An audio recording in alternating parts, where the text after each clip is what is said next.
here in front of us is our service entrance mast. Basically where your electrical service comes in from the pole, it's attached to the mast.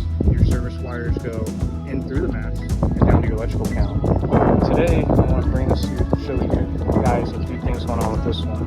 We got some exposed connections here. Basically, these connections should be fully weatherproof, nice and tight so no moisture or anything gets in them.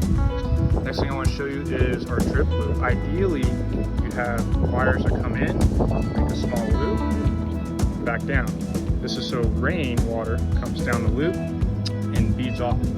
Here you see a loop that goes up and then back down. Obviously, rainwater is going to come up, bead down, and back down into the mast, potentially going back down into your electrical panel. Not a good thing. Definitely want to bring this to your attention or show you guys this. Sometimes we were down on the ground taking a look at the house and not up on the roof taking a look at this stuff. So another thing I want to show you too is that this roofing is technically not properly integrated around this mast. They kind of did halfway job, but needs to be improved. All right guys, that's all I want to tell you. Thanks.